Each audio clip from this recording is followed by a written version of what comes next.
On Shark Tank, entrepreneurs walk into the tank with hopes, nerves, and big dreams. But securing just one shark is tough enough. Getting all five? That's almost impossible. Yet, on a few unforgettable occasions, the stars aligned and all five sharks decided to dive in together.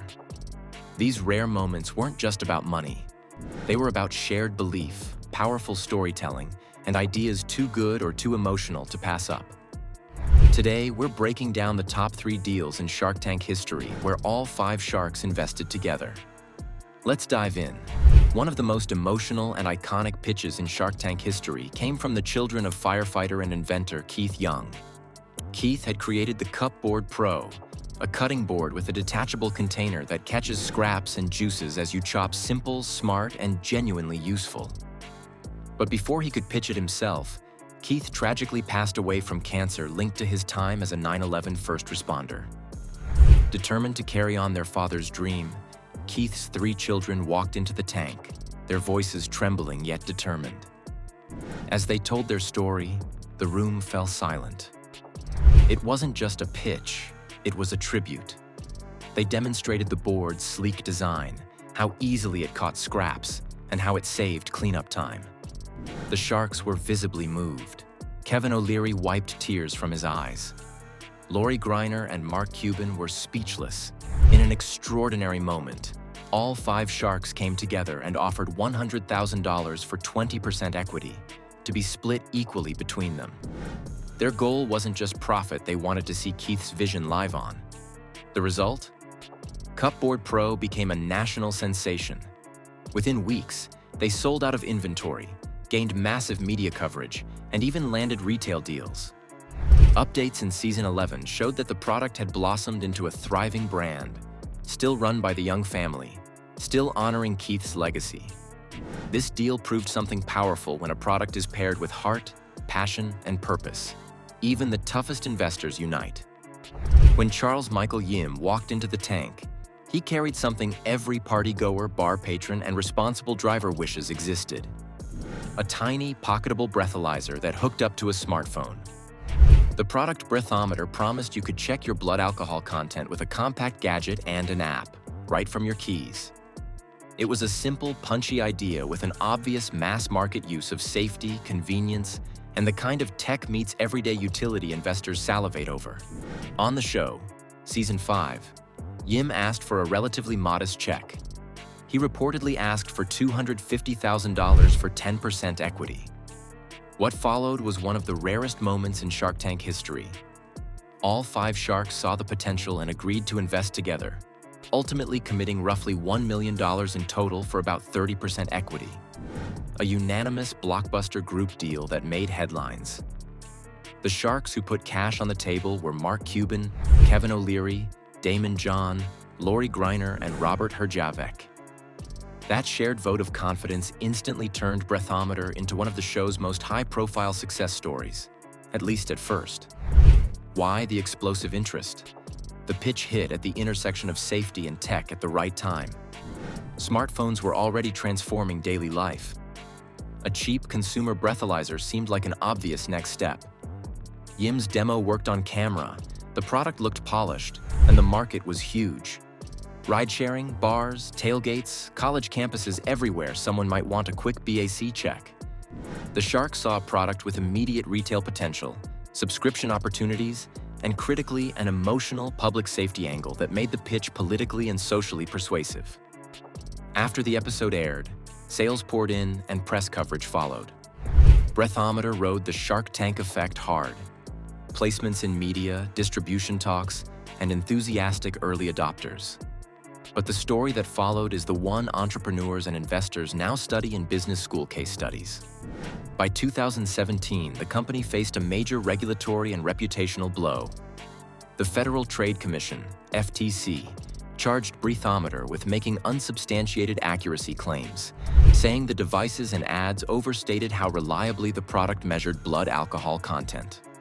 The company settled with the FTC. Customers were to be notified and offered refunds, and Breathometer agreed to stop making certain accuracy claims unless supported by rigorous testing. That settlement effectively shut down the product's core promise. the reliable consumer-grade BAC reading. The fallout was dramatic. Thousands of customers were offered refunds and trust evaporated. Mark Cuban later described Breathometer's trajectory as one of the worst executions in his Shark Tank history. He blamed poor operational decisions and alleged mismanagement of funds. The product that once seemed to solve a public safety problem instead became a cautionary tale about rushing hardware to market without airtight validation and quality control. So what are the lessons? First, regulatory risk matters. Hardware that claims to measure health or safety metrics must pass rigorous validation, and marketing claims must be supported by robust data. Second, big publicity amplifies both success and failure.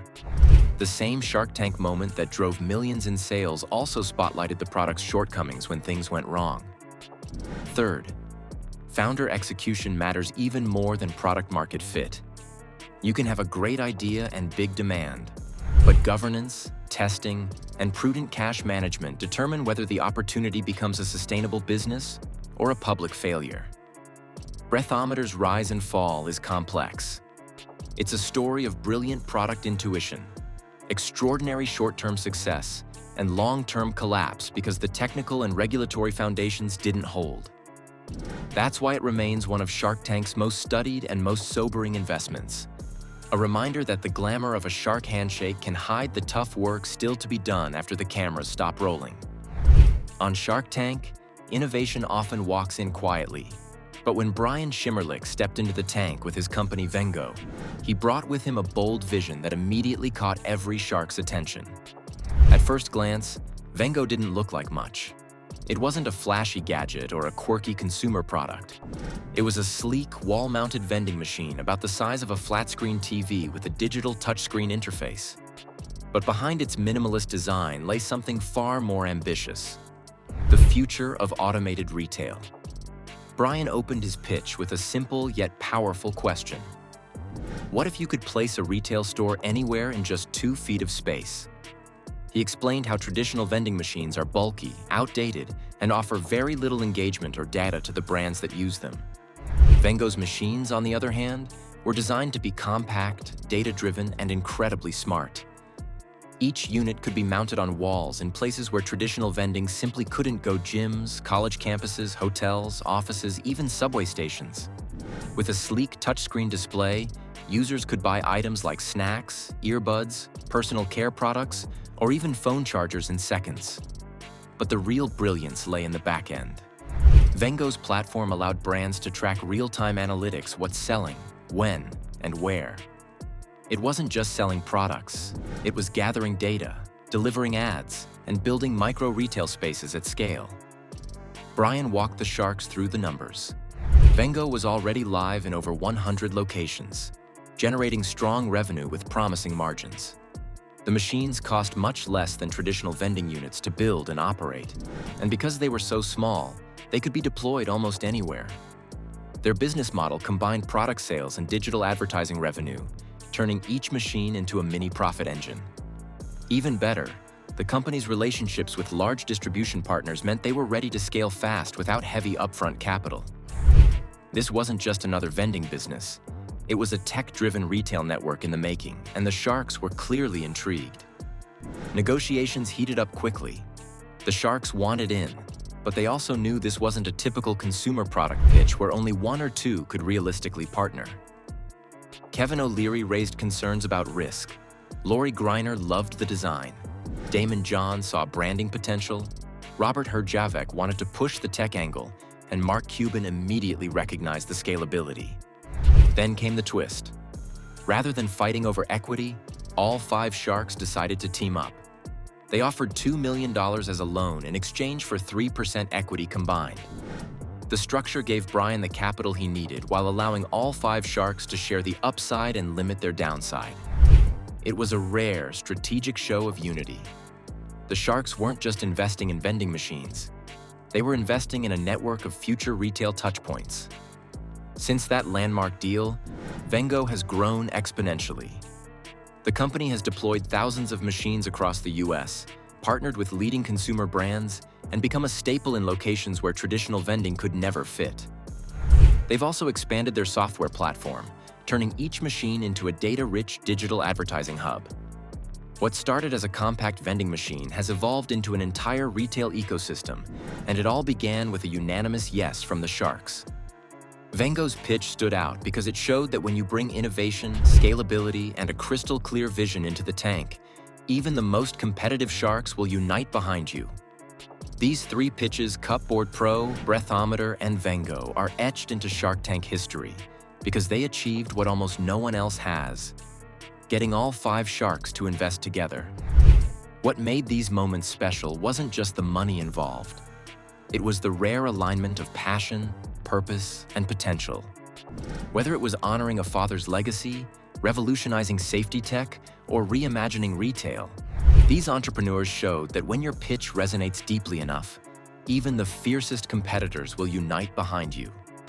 All 5 sharks investing is almost like capturing lightning in a bottle, rare, electrifying, and unforgettable.